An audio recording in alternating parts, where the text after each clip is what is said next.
Hello everybody, this side Dilip Singh Asolia. From today onwards, we will start our class 11 business studies. तो आज से बात करेंगे chapter number first की बात करेंगे, कुछ इंट्रोडक्शन पार्ट की बात करेंगे और देखेंगे कौन कौन से कंसेप्ट्स हैं बिजनेस स्टडीज़। ऐसे स्टूडेंट जिन्होंने क्लास 11th में कॉमर्स स्ट्रीम ऑप्ट किया है, चूज़ किया है, तो जो मेन पेपर जो कोर पेपर रहते हैं वो थ्री रहते हैं mainly: accountancy, economics and business studies. जब बात करते हैं बिजनेस स्टडीज़, ये CBSE as well as RBSE दोनों में करिकुलम सेम रहता है, सेम पैटर्न रहता है, कोई भी किसी भी चीज़ का डिफरेंस नहीं रहता है। तो जो भी आपके 11th के कॉमर्स स्ट्रीम के स्टूडेंट्स हैं उनको ज़्यादा से ज़्यादा इस पेज को, ज़्यादा से ज़्यादा इस प्लेटफॉर्म को शेयर करना, जिससे कि जो भी नीडेड स्टूडेंट हैं, जो एक्चुअल में जिनको नीड है और जो कोचिंग अफोर्ड नहीं कर पाते, उनके लिए ये प्लेटफॉर्म है जो बिल्कुल फ्री ऑफ कॉस्ट होता है। रिगार्डिंग द नोट्स, अगर आप किसी भी तरह का डाउट होता है तो जो नंबर आपको जो डिस्क्रिप्शन में दिख रहे हैं वहाँ से आप हमसे कनेक्ट हो सकते हैं और जो भी आपका डाउट है वो फ्रीली पूछ सकते हैं। ठीक है, विदाउट एनी टाइम को वेस्ट किए हम अपना वीडियो स्टार्ट करते हैं और देखते हैं कि सर कौन कौन से इंपॉर्टेंट कंसेप्ट है, क्वेश्चन है जहाँ से आपको पता होना चाहिए। और ये आपके एक बेस क्लास है ना दोस्तों। आज फर्स्ट इंट्रोडक्शन पार्ट रहेगा, थोड़ा बहुत पढ़ेंगे धीरे धीरे अपन। और दोस्तों बताना चाहता हूँ कि इस प्लेटफॉर्म पर आपको बिजनेस स्टडीज़ इकोनॉमिक्स की क्लासेस मिल जाएगी, जो बिल्कुल शॉर्ट वीडियो रहेगी। शॉर्ट वीडियो में ज़्यादा से ज़्यादा कंटेंट कैसे दिया जाएगा वो हमारा वो हम ट्राई टू बेस्ट करते हैं कि ज़्यादा छोटी से छोटी वीडियो में ज़्यादा से ज़्यादा कंटेंट दिया जाए जो कि एग्ज़ाम रिलेवेंट है। तो दोस्तों बात करते हैं बिजनेस स्टडीज़ की। तो सबसे पहले आपको पता होना चाहिए कि सर बिजनेस का क्या मतलब होता है। सर आप जिस सब्जेक्ट को पढ़ा रहे हो उसका सब में आप बोल रहे हो कि business business, but business studies की बात करेंगे तो सबसे पहले आपको पता होना चाहिए कि सर बिजनेस क्या होता है। तो दोस्तों जब बात करते हैं बिजनेस, व्यापार, जिसको हिंदी में बोला जाता है व्यापार और बोला जाता है इन जनरल धंधा, ठीक है। आपकी फैमिली में मेंबर्स में या फिर आपके खुद के फैमिली का किसका एक पर्टिकुलर बिजनेस होगा, हर सबका अपना अपना एक अलग अलग बिजनेस होता है, ठीक है। तो एक बेसिक इन जनरल क्या डेफिनेशन होती है बिजनेस की वो देखते हैं। It is an economic activity which includes, ठीक है। बिजनेस क्या है? एक इकोनॉमिक एक्टिविटी है जिसके अंदर इंक्लूड होता है क्या क्या? Purchase, production, sale, marketing, finance और फॉर अर्निंग प्रॉफिट। जब इन सभी चीज़ों को अपन ऐड कर लेते हैं, जब अपन इन सब चीज़ों को ऐड कर लेते हैं, purchase, production, sale, marketing and finance, और क्यों किया जाता है business for the earning profit, तो ये इन जनरल बिजनेस का मीनिंग होता है क्या कि बिजनेस क्या है sir? Economic activity. Economic activity इसलिए बोला गया है कि सर बिजनेस इसलिए किया जाता है for the earning the profit. जो मेन मोटिव रहता है, कोई भी बिजनेसमैन होगा उसका मेन मोटिव क्या रहता है? तो दोस्तों उसका मेन मोटिव ये रहता है कि सर प्रॉफिट अर्न करना। तो ध्यान रखना यहाँ पर क्या बोला है, it is an economic activity. क्या बोला दोस्तों? It is an economic activity. It is an economic activity which includes, जिसके अंदर क्या क्या इंक्लूड होता है? परचेज। अच्छा, परचेज क्या करेंगे अपन? कुछ भी चीज़, आज मान लीजिए अपन कुछ चीज़ बनाते तो रॉ मटेरियल परचेज करेंगे। प्रोडक्शन, फिर सेल, फिर मार्केटिंग, फिर फाइनेंस, और क्या और बिजनेस क्यों किया जाता है? For the earning profit. In generally आपको, आई होप कि आपको मीनिंग अच्छे से क्लियर हो गया होगा। फिर बात करते हैं सर ह्यूमन एक्टिविटीज़ क्या होती है। किसकी बात करते हैं दोस्तों बात करते हैं ह्यूमन एक्टिविटी, जो दो पार्ट में डिवाइड कर रखा है। फर्स्ट पार्ट में डिवाइड कर रखा है वो है सर इकोनॉमिक एक्टिविटीज। कौन सी activities? Economic activities. And the second one is the non economic activities. Sir economic activity क्या होती है और नॉन इकोनॉमिक एक्टिविटी क्या होती है, तो देखते हैं। सबसे पहले बात करते हैं कि इकोनॉमिक एक्टिविटीज़ कौन सी होती है। तो दोस्तों जब बात करते हैं इकोनॉमिक एक्टिविटीज़ की, तो ध्यान रखना इकोनॉमिक एक्टिविटीज़ वो एक्टिविटीज़ होती है जिसका मेन इंटेंशन, जिनका कह सकते हैं कि मेन मोटिव ये होता है कि प्रॉफिट अर्न करना। क्या अर्न करना? प्रॉफिट, ठीक है। तो वो सारी एक्टिविटीज़ जिसका मेन मोटिव क्या होता है? प्रॉफिट अर्न करना, उन सारी एक्टिविटीज़ को बोला जाता है इकोनॉमिक एक्टिविटी, ठीक है दोस्तों।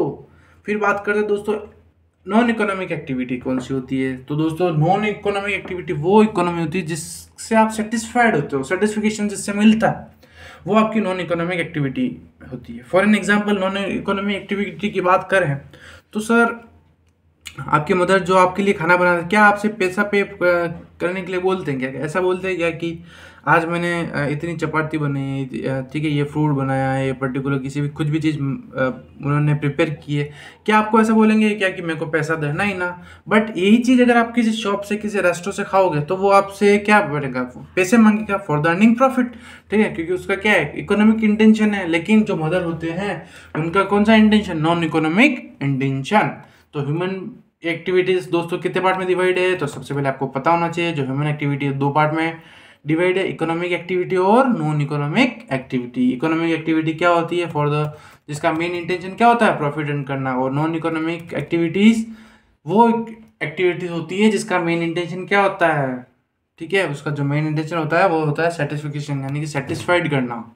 फिर दोस्तों बात करते हैं नेक्स्ट इकोनॉमिक एक्टिविटी है। जो इकोनॉमिक एक्टिविटी है उसको 3 पार्ट में अलग अलग अपने डिवाइड कर रखा है। जो इकोनॉमिक एक्टिविटी है उसको 3 पार्ट में अलग अलग अपने डिफरेंसेस मतलब अलग अलग उसको डिस्ट्रीब्यूट कर रखा है। फर्स्ट है बिजनेस, सेकंड है प्रोफेशन, थर्ड है एम्प्लॉयमेंट। यहाँ से बहुत ही ज़्यादा इंपॉर्टेंट चीज़ है ये, और यहाँ से पेपर में क्वेश्चन भी आता है, तो ध्यान रखना। सबसे पहले बात करते हैं अपन ह्यूमन एक्टिविटीज। 2 पार्ट में डिवाइड है, इकोनॉमिक एक्टिविटी और non economic activity. Economic activity वापस प्रॉफिट और नॉन इकोनॉमिक एक्टिविटी सेटिस्फिकेशन के लिए होती है। इकोनॉमिक एक्टिविटी के पार्ट्स है बिजनेस, प्रॉफिट के वापस पार्ट है बिजनेस, प्रोफेशन और एम्प्लॉयमेंट। अब सर बात करते हैं सर एम्प्लॉयमेंट क्या होता है सर, क्योंकि बिजनेस का मतलब आपने आपको पता चल गया है कि सर बिजनेस क्या है? ऐसी इकोनॉमिक एक्टिविटी है जिसके अंदर क्या होता है? Production, sale, marketing, purchase, finance और फॉर द अर्निंग प्रॉफिट, ये सब चीज़ें को अपन ऐड करते हैं तो वो क्या होता है? उसको इन जनरली बिजनेस बोला जाता है। अब सर अच्छे से डेफिनेशन देखते हैं किसकी? एम्प्लॉयमेंट की। सर एम्प्लॉयमेंट क्या होता है? तो ये किसका पार्ट है? ये प्रॉफिट का पार्ट है। आपको सबको पता है क्योंकि आपने अच्छे से जो आपका डायग्रामेटिकल पोर्शन था वो आपने अच्छे से देख लिया है ना दोस्तों। चलेगा, एम्प्लॉयमेंट पढ़ते हैं अच्छे से। आई हो अगर दोस्तों यहाँ तक भी अगर आपको किसी में प्रॉब्लम हो, कुछ इशू आ रहा हो, तो आप मेरे को फ्रीली जो डिस्क्रिप्शन में जो आपको नंबर गिवन है वहाँ से आप फ्रीली कनेक्ट होकर पूछ सकते हो। दोस्तों बात करते हैं एम्प्लॉयमेंट क्या होता है। It is an economic activity. Employment क्या है? Economic activity in which one person works for another person and get salary and remuneration in return। यानी कि एम्प्लॉयमेंट क्या होता है सर? एम्प्लॉयमेंट क्या है? एक इकोनॉमिक एक्टिविटी है जो एक इंसान यानी कि जो एक पर्सन है वो दूसरों के लिए काम करता है और उसको रिटर्न में कुछ सैलरी या फिर कुछ रेमुनेशन दिया जाता है या फिर पे किया जाता है, सर उसको एम्प्लॉयमेंट बोला जाता है। अब बात करते हैं कि सर सैलरी क्या होती है और रेमुनरेशन क्या होता है, क्योंकि आप सब क्लास 11th के स्टूडेंट्स हो, ठीक है, आपको बिल्कुल बेसिक से पढ़ाना पड़ेगा क्योंकि 10th तक आपने ये सारी चीज़ें नहीं पढ़ रखी इसलिए। तो दोस्तों जब बात करते हैं सैलरी की, जब बात करते हैं सैलरी का मतलब होता है बेसिक पे, यानी कि जैसे कि बेसिक पे इन द सेंस कोई एक्स कैंडिडेट है, ठीक है, वो किसी ऑर्गेनाइजेशन में काम करता है तो उसको 10,000 रुपये मिलता है पर मंथ, ठीक है, तो वो उसकी हो गई बेसिक पे। लेकिन जब बात करते हैं रेमुनरेशन, और एक तो ये जैसे कि 2 पर्सन मान लेना, एक एक्स पर्सन है जिसको हर मंथ 10,000 रुपये मिलते हैं, लेकिन एक ऐसा पर्सन भी है उस ऑर्गेनाइजेशन में जिसको 10,000 तो मिलते हैं बट उसके साथ में जो आने जाने की जो ट्रांसपोर्टेशन कॉस्ट है उसके लिए व्हीकल भी प्रोवाइड कर रखा है, ठीक है। तो कुछ कह सकते हैं कि जो मैनेजमेंट की टीम होती है या फिर कुछ वर्कर्स होते हैं उनको एक्स्ट्रा बेनिफिट मिलते हैं, जिनको अदर बेनिफिट या फिर कुछ एक्स्ट्रा बेनिफिट्स मिलते हैं, उस टर्म को बोला जाता है दोस्तों रेमुनरेशन। क्या बोला जाता है? रेमुनरेशन। आई होप कि एम्प्लॉयमेंट क्या होता है आपको अच्छे से समझ में आया होगा। वापस एक बार रिकैप करते हैं कि सर एम्प्लॉयमेंट क्या होता है। तो एम्प्लॉयमेंट क्या है sir? Employment N economic activity है जो एक पर्सन करता है किसके? दूसरे पर्सन के लिए, और वो पर्सन उसको रिटर्न में क्या देता है दोस्तों? वो उसके रिटर्न में क्या देता है? उसको पैसा देता है, यानी सैलरी देता है या फिर रेमुनरेशन देता है, ये डिपेंड करता है, ठीक है। सैलरी मतलब बेसिक पे और रेमुनरेशन मतलब कुछ एडिशनल चीज़ें उसको अलॉट की जाती है, उसको रेमुनरेशन बोला जाता है। सर प्रोफेशन क्या होता है? सर आपने एम्प्लॉयमेंट बता दिया, बिजनेस बता दिया, लेकिन सर प्रोफेशन क्या होता है? यस ऑफलाइन, यस यू चिराग आ रहा है, वॉइस क्लियर? ठीक है सर, बात करते हैं प्रोफेशन क्या होता है। तो it is an economic activity. ये भी क्या है? Economic activity. दोस्तों इकोनॉमिक एक्टिविटी क्या होती है? Yes Chirag yes, very good. तो it is an economic activity in which a person required to have an expert knowledge in a specific field and the person get the fees in return. Sir, profession वो होता है, ये एक ऐसी economic activity है जिसके अंदर एक पर्सन होता है, उसको एक पर्टिकुलर चीज के अंदर या फिर एक पर्टिकुलर सब्जेक्ट के अंदर वो एक्सपर्ट होना चाहिए, उसको पूरा नॉलेज होना चाहिए, जब जाके कोई एक प्रोफेशन बनता है या फिर एक प्रोफेशन तैयार होता है और उसको बदले उसको फीस पे की जाती है। Sir, for an example profession की बात करते हैं, सीए। आप सबका सपना होगा कि सर 12th के बाद में हमको भी सीए बनना है, तो सीए क्या एक प्रोफेशन है, ठीक है। तो आपको एक पर्टिकुलर अकाउंट्स में आपको इतना नॉलेज एक्वायर करवा देंगे ना, तो आप क्या होंगे, प्रोफेशन बन जाओगे। उसी तरह से डॉक्टर हो गया, सीए हो गया, सीएस हो गया, सीएमए हो गया, लॉयर हो गया। तो एक किसी भी पर्टिकुलर चीज में स्पेसिफिक एक चीज के अंदर नॉलेज गेन करना, उसको प्रोफेशन बोला जाता है। तो दोस्तों ध्यान रखना, it is an economic activity in which person required to have a expert knowledge in a specific field and person get fees in return. और उन पर्सन को क्या दिया जाता है, फीस दी जाती है इन रिटर्न। अब दोस्तों आपके लिए एक अच्छी चीज़ ये है कि यहाँ पर अपने डिफरेंस बता रखा है, मीनिंग बिजनेस, एम्प्लॉयमेंट, प्रोफेशन का, ठीक है। फिर रिटर्न यानी कि किसको क्या मिलता है, ठीक है। बिजनेस को क्या मिलता है, एम्प्लॉयमेंट को क्या मिलता है, ठीक है। जैसे कि बिजनेस को क्या मिलेगा, प्रॉफिट मिलेगा। फिर एम्प्लॉयमेंट हाँ, एम्प्लॉयमेंट को क्या मिलेगा, सैलरी मिलेगी। और प्रोफेशन को क्या मिलेगा, फीस मिलेगी, ठीक है। फिर नेक्स्ट है इन्वेस्टमेंट। क्या बिजनेस करने के लिए कोई इन्वेस्टमेंट की रिक्वायरमेंट है, तो देखते हैं। It has a more investment like in the form of the machine, land, building etcetera. Sir, business करोगे आप तो आपको उसके लिए कोई जगह, कोई लैंड रेंट पर भी लेनी पड़ेगी या फिर परचेज करनी पड़ेगी। सर, मशीन लानी पड़ेगी, लेबर्स लाने पड़ेंगे, तो इन्वेस्टमेंट बहुत ज़्यादा रहता है, किसमें, बिजनेस में। लेकिन क्या सर एम्प्लॉयमेंट, क्या आप किसी के दूसरे के यहाँ पर काम करोगे, क्या आपको उसके लिए कोई लैंड लेने की ज़रूरत है, नहीं। क्या आपको कोई मशीन लेने की ज़रूरत है, नहीं। तो इट हैज़ जीरो और नो इन्वेस्टमेंट, किसमें, एम्प्लॉयमेंट में। और जब बात करते हैं प्रोफेशन में, it has a limited investment. यहाँ आप बात करो कि सर लिमिटेड इन्वेस्टमेंट क्यों यूज़ किया, क्यों काफ़ी सारे जो प्रोफेशन होते हैं वो खुद का अपना स्टार्टअप मतलब सेटअप करते हैं, ठीक है, ऑफिस। तो उसके लिए इसलिए बोला गया है कि फॉर एन एग्जाम्पल को एक दो सीए हैं, एक राम और एक श्याम।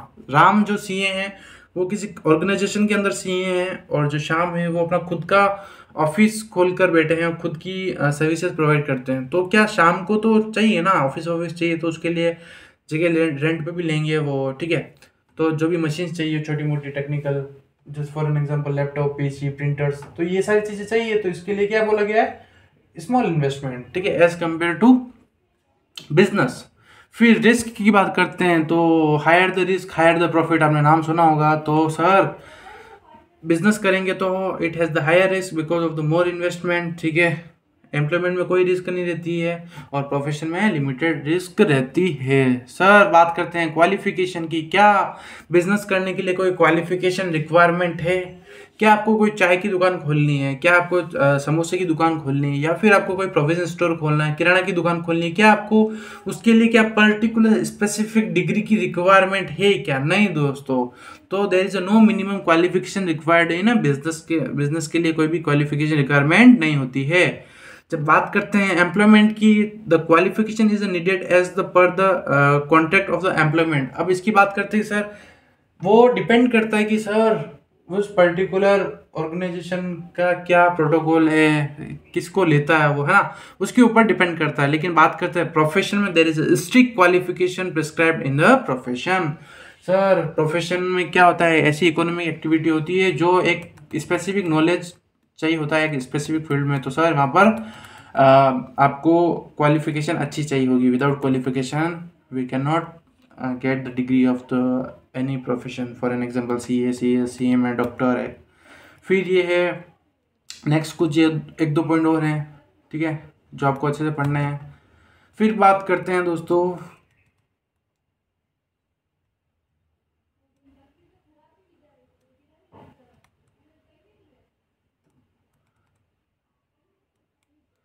फीचर्स और nature of business. Sir business का क्या नेचर होता है, या फिर क्या फीचर्स होते हैं, या फिर क्या कैरेक्टरिस्टिक्स होती है। तो दोस्तों ध्यान रखना, पूरी बिजनेस स्टडीज में जहाँ पर भी नेम आए, फीचर्स या फिर कैरेक्टरिस्टिक्स, दोनों का मतलब सेम होता है। फर्स्ट बात करते हैं सर, बिजनेस क्या है? एक इकोनॉमिक एक्टिविटी। इकोनॉमिक एक्टिविटी का क्या मतलब होता है? इकोनॉमिक एक्टिविटी का मतलब होता है कि सर बिजनेस प्रॉफिट अर्न करने के लिए किया जाता है। Business is an business is an activity that is perform for earning profit. ठीक है, आई होप कि फर्स्ट पॉइंट आपको अच्छे से क्लियर होगा। सेकंड पॉइंट की बात करते हैं, purchase of raw material and the sale of finish good. Sir business में क्या करते हैं कि जो रॉ मटेरियल्स होते हैं उनको अपन परचेज करते हैं और फिनिश गुड को सेल करते हैं। In business we purchase the intermediate goods that is raw material and convert them into finish goods by the way of the manufacturing. Sir business के अंदर क्या करते हैं कि जो चीज़ अपन मान लीजिए कोई चीज़ मैन्युफैक्चर कर रहे हैं, जैसे कि अपने को शुगर बनानी है तो उसके लिए शुगर केन लेंगे, तो शुगर केन हो गया, लेबर्स हो गया, ये सारी चीज़ें क्या हो गई? तो ये सारी चीज़ें आपके लिए रॉ मटेरियल हो गई। जब उसको प्रोसेस करके शुगर में कन्वर्ट करेंगे, शुगर केन को प्रोसेस करके हीट देके, ठीक है, उसके अंदर जो भी केमिकल्स यूज़ करके शुगर प्रोड्यूस करेंगे तो शुगर क्या हो गया? आपका फिनिश्ड गुड हो गया। तो इसलिए बोला गया है purchase of the raw material and the sale of the finished good. I hope कि सेकंड पॉइंट भी आपको अच्छे से क्लियर होगा। नेक्स्ट बात करते हैं sir, profit motive. Sir business क्यों किया जाता है? सर बिजनेस प्रॉफिट अर्न करने के लिए किया जाता है।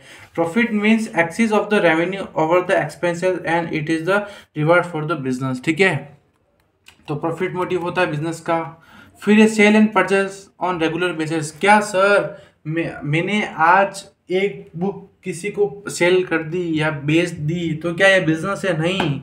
बिजनेस क्या होता है सर? बिजनेस के लिए रेगुलर आपको ट्रांजैक्शंस करने पड़ते हैं, तब जाके आप उस बिजनेसमैन की कैटेगरी में इंक्लूड होंगे। A single transaction of the sale और purchase can not be termed as a business because it involves dealing in goods and services on the regular basis। की सर अगर आपको बिजनेसमैन की counting में आना है, फिर उसके अंदर उस टर्म के अंदर इंक्लूड होना है, तो सर एक दिन दो दिन अगर आपने कोई सेल परचेज कर लिया तो क्या सर आप बिजनेसमैन कहलाओगे? या फिर तो ध्यान रखना, नहीं है। उसके लिए बिजनेसमैन के लिए या फिर बिजनेस की टर्म के अंदर इंक्लूड होने के लिए सर आपको रेगुलर बेसिस पर आपको क्या करना पड़ेगा? रेगुलर बेसिस पर आपको ट्रांजैक्शंस करने पड़ेंगे, बिजनेस के टर्म्स में इंक्लूड होना पड़ेगा, dealing in the goods and services.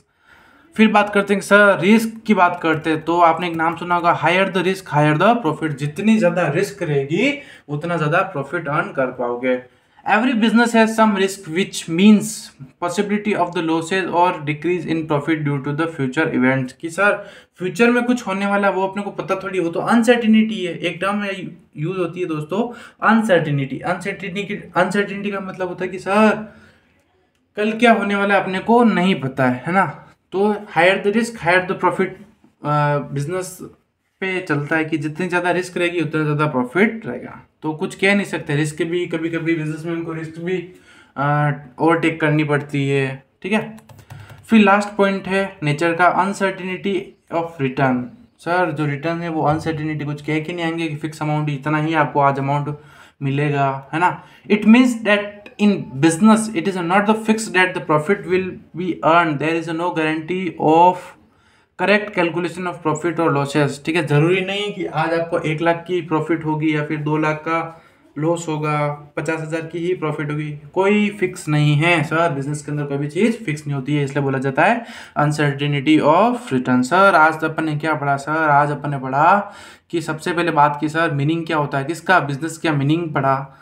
तो बिजनेस क्या है? इकोनॉमिक एक्टिविटी जिसके अंदर purchase, production, sale, marketing, finance करते हैं, इन सबको ऐड करते हैं। तो फिर ह्यूमन एक्टिविटी 2 टाइप में डिवाइड है, इकोनॉमिक और नॉन इकोनॉमिक एक्टिविटी। इकोनॉमिक जो प्रॉफिट अर्न करने के लिए होती है, नॉन इकोनॉमिक सेटिस्फाइड के लिए होती है। इकोनॉमिक एक्टिविटी प्रॉफिट के 3 पार्ट है, बिजनेस, प्रोफेशन, एम्प्लॉयमेंट। फिर एम्प्लॉयमेंट का मतलब देखा कि एक पर्सन दूसरे पर्सन के लिए काम कर रहा है, उसको रिटर्न में एक सैलरी या फिर रेम्युनरेशन पे किया जाता है। प्रोफेशन एक पर्टिकुलर सब्जेक्ट में या फिर पर्टिकुलर चीज़ में आपको नॉलेज हो तो उसको प्रोफेशन बोला जाता है। ये अपना डिफरेंस पढ़ा, आप अच्छे से इसको गो थ्रू करना। नेक्स्ट नेचर ऑफ बिजनेस की बात करें तो economy activity, purchase of raw material and sale of finished good होता है। प्रॉफिट मोटिव होता है, sale and purchase on regular basis, risk रहता है और अनसर्टिनिटी रहता है। तो आज की वीडियो यहीं स्टॉप करते हैं और नेक्स्ट की वीडियो में हमारा ऑब्जेक्टिव्स ऑफ बिजनेस क्या आता है उसकी तरफ बढ़ेंगे और देखेंगे ये। ठीक है, आई होप कि यहाँ तक आपको अच्छे से समझ में आ गया होगा। और दोस्तों, अगर आपको किसी भी तरह की डाउट हो, दिक्कत हो, तो आप मेरे को जो नंबर जो डिस्क्रिप्शन में दिखेंगे वहाँ से आप हमसे कनेक्ट हो सकते हैं और जो भी आपका डाउट हो वो वहाँ से आप पूछ सकते हैं। Thank you and have a nice day team DA से।